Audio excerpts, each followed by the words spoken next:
Welcome to Maharashtra e academy. आजच्या व्हिडिओमध्ये आपण बाउलेज कोएफिशियंट ऑफ स्क्यूनेस याचे न्यूमेरिकल सॉल्व्ह करणार आहे.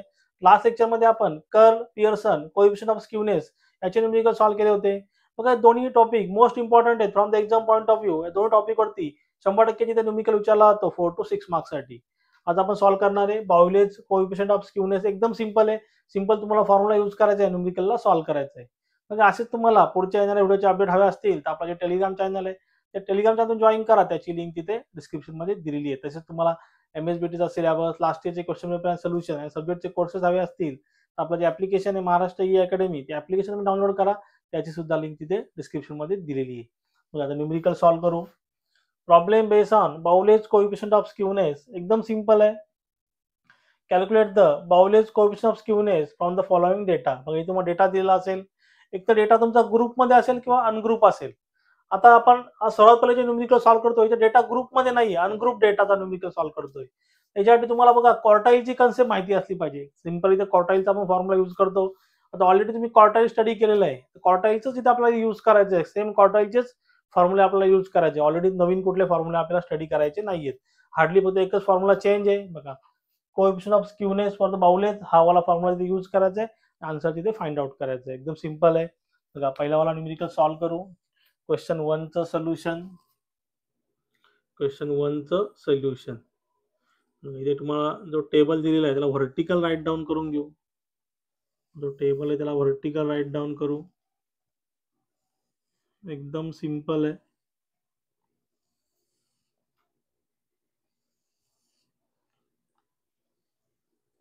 इथे xi, इथे fi. बघा आता नंबर ऑफ चिल्ड्रन्स दिलेले आहेत, नंबर ऑफ फॅमिली दिले. पहिली व्हॅल्यू जी असते ती xi ची असते आणि दुसरी व्हॅल्यू जी fi ची असते. बघा xi ची व्हॅल्यू घेतो इथे 2, 4, 6, 8, 10, 12. The number of families 11, 22, 18, 15, 10 आणि 4. नंतर काय करायचं आपल्याला क्युम्युलेटिव्ह फ्रिक्वेन्सी घ्यायची. नंतर काय करायचंय क्युम्युलेटिव्ह फ्रिक्वेन्सी CF म्हणजे काय क्युम्युलेटिव्ह फ्रिक्वेन्सी. बघा पहिली फ्रिक्वेन्सी तशीच कॉपी पेस्ट करायची आहे तशीच. क्युम्युलेटिव्ह म्हणजे ऍड करत जायचं. बघा 11 + 22, 11 + 22 33, 33 + 18 51, 51 + 15 66, 66 + 10 76 आणि 76 + 4 80. बघा n म्हणजे final n is equal to तुमचं किती आलं 80.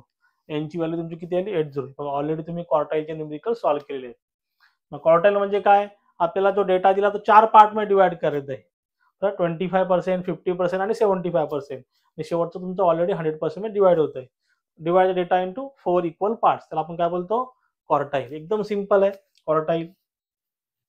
बघा क्वार्टाईल म्हणजे समजा सर्वात पहिले तुम्हाला आपण इथे Q1, Q2, Q3 find out करू. बघा Q1 कसं फाइंड आउट करायचं. फॉर Q1 n ची व्हॅल्यू किती आहे. फॉर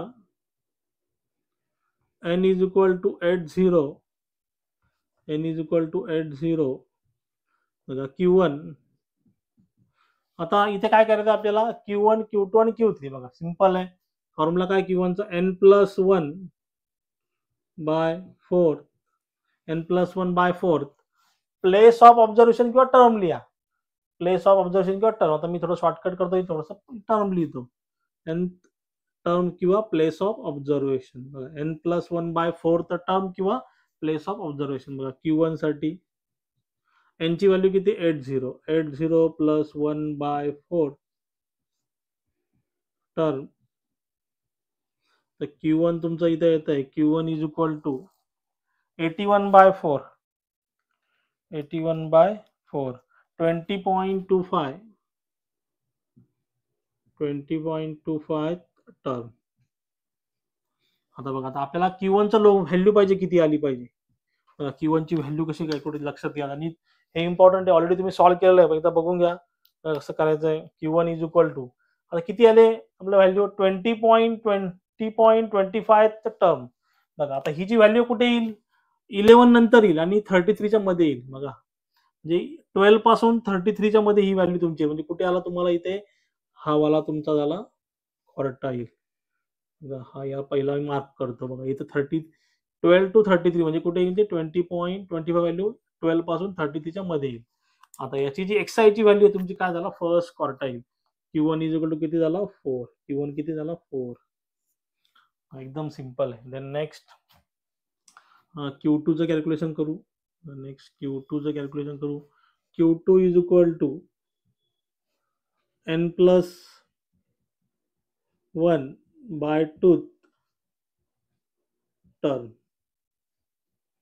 बघा Q2 is equal to n ची व्हॅल्यू किती again 80 plus 1 by 2 place of observation किंवा टर्म. मग Q2 तुमचं किती येईल बघा 80 प्लस 1 81 बाय 2 40.5 टर्म.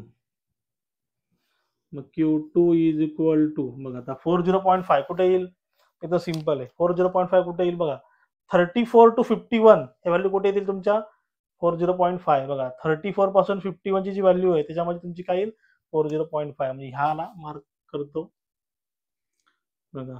हा इथे झाला तुमचा Q1 इथे झाला तुमचा Q2 ची व्हॅल्यू किती झाली मग 6. Q2 ची व्हॅल्यू किती झाली 6. एकदम सिंपल आहे बघा. पहिले काय केलं n प्लस 1 बाय 4 नंतर n प्लस 1 बाय 2 बरोबर 25% नंतर 50% नंतर 75%. आणि Q3 is equal to n plus 1 by 4 म्हणजे 3 बाय 4 तर term. Q3 is equal to 3 into n ची व्हॅल्यू 80 प्लस 1 बाय 4 टर्म.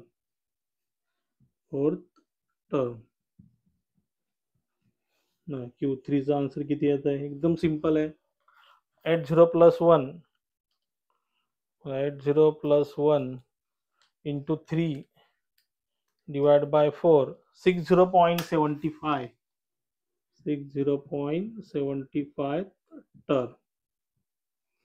तुमचा Q3 कुठे येतो बघा आता Q3 आता बघा 60.75 बघा म्हणजे 52 पासून 66 च्या व्हॅल्यू इथे येतील 60.75 हा झाला तुमचा Q3 बघा. म्हणजे Q3 ची व्हॅल्यू किती झाली XI च्या व्हॅल्यू घ्यायच्या बघा 8 झाली. Q3 खाली किती झाली 8 झाली 8.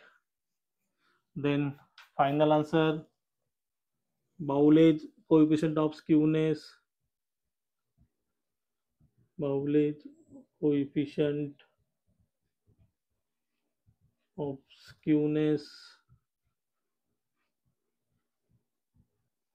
SB तुम्ही नेहमी SKB असं काय करू शकता SB Q3 plus Q1 minus 2 times of Q2 divided by Q3 minus Q1.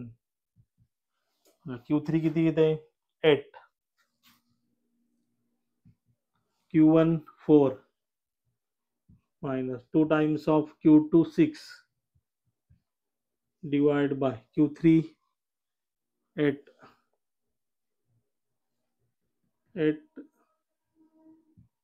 minus 4 बघा इथे तुमचा आन्सर 0 येते 8 plus 4 12 then minus 6 into 2 12 minus 12 काय आलं 0 डिवाइड बाय काय आलं इन व्हॅल्यू 0 बघा. Coefficient of skewness Bowley's coefficient of skewness किती आलं 0 बघा. एकदम सिंपल न्यूमेरिकल आणि अशा प्रकारचे न्यूमेरिकल एक्झाम मध्ये विचारतात.